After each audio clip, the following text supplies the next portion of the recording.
Hi, my name is Movie Lad and today I'll be showing you a heartbreaking comedy drama named A Man Called Otto. Enjoy! Otto Anderson, a 63-year-old widower, resides in a row house in Pittsburgh, Pennsylvania. After losing his wife Sonia 6 months ago, Otto has turned into a bitter, meticulous curmudgeon. Otto, a cranky old man, complains at the superstore because he was charged for 6 yards of rope even though he only used 5 and the additional yard cost $0.33. Otto dislikes other people and is a sociopath.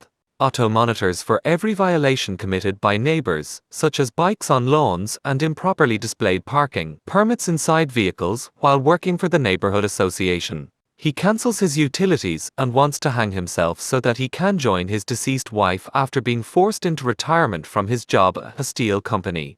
Otto, who is about to hang himself, is stopped by the arrival of new neighbors. Marisol, who is pregnant, her husband Tommy, and their kids Abby and Luna, who make an effort to get to know him. He goes out to help Tommy parallel park. He tries to hang himself again, but the noose falls from the ceiling. He sees an advertisement for a flower bouquet in the newspaper when he hit the ground, so he visits Sonia's grave and remembers their earlier times, after being turned down from the army as a young man. Because of his hypertrophic cardiomyopathy, he met Sonia at a train station. He had run after her when he saw her drop her book across the station. Sonia later gave him a 1964 silver quarter that he has kept ever since. Tommy and Marisol ask whether they could borrow a ladder from Otto. While in the garage, they run into Anita, who asks for help with the radiators. Even though Otto is mad towards Anita's husband Ruben, a stroke survivor who is non-responsive, Otto assists Anita with her radiators. Otto makes another carbon monoxide poisoning attempt while reflecting on his courtship with Sonia in his garage, but Marisol intervenes when Tommy fractures his leg after using Otto's ladder. Otto agrees to drive Marisol and the kids to the hospital where he beats up a clown for stealing his special quarter during a magic trick. As Otto waits for another suicide attempt to happen at the railway, he thinks back to the time when he graduated from the engineering school. This was the same day he proposed to Sonia. An elderly man falls onto the tracks, and Otto jumps in to help. In the nick of time, he allows himself to be hauled to safety after saving the man. Jimmy, another neighbor of Otto's, decided to adopt a stray cat.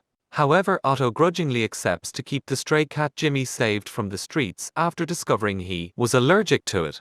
When Otto confronts Malcolm, a teenager, for distributing unwelcome advertising circulars, the child recognizes Otto as his former teacher's spouse and relates how Sonia helped him as a transgender student. Otto decides to teach Marisol drive stick after seeing her inability to do so. Otto comforts Marisol after she gets stressed and tells her that she can do anything. He then goes to confront a man for honking at Marisol.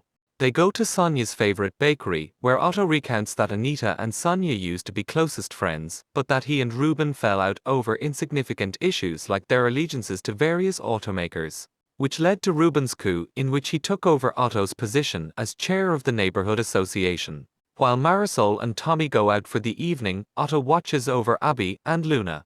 He decided to make friends with Malcolm and fixed his bike. Following the virality of the footage of the altercation at the railway station, Otto avoids social media journalist Shari Kenzie. Shari wanted to interview Otto but he wouldn't let her. Otto lashes out at Marisol and a representative for Dye and Merica, a real estate company attempting to take over the neighborhood because he is unable to accept Sonia's passing. His heart suddenly starts to pump faster and he heads back to his home, ignoring Marisol's request to let her inside. He gets ready to shoot himself in the head while recalling the Niagara Falls bus disaster that resulted in Sonia losing her unborn child and becoming paralyzed. Otto gets interrupted once more, which startled him and set off the gun. Luckily, it missed. The interrupter turned out to Malcolm, who was looking for shelter after his father had kicked him out for being transgender. Malcolm makes good breakfast, leaving Otto impressed.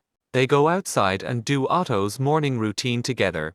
Otto discovers that Dye and Merica are working together with Ruben and Anita's estranged son to buy their house and place Ruben in their nursing care by using Anita's covert Parkinson's diagnosis. He realizes that Dye and Merica workers have illegal access to their medical files. He goes to Marisol's to use her phone, but Marisol doesn't let him in.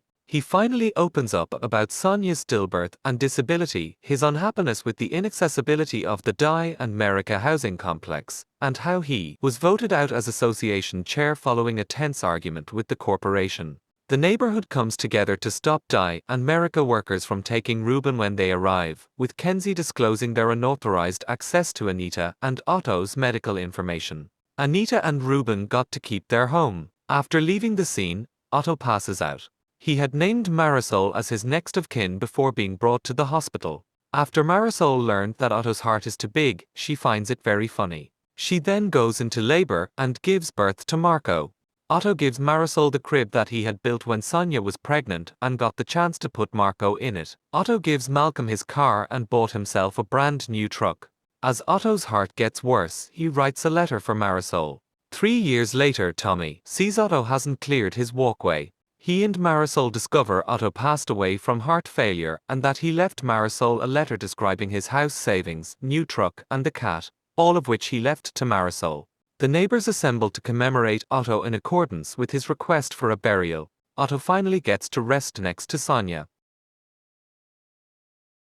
For more videos like this, be sure to subscribe.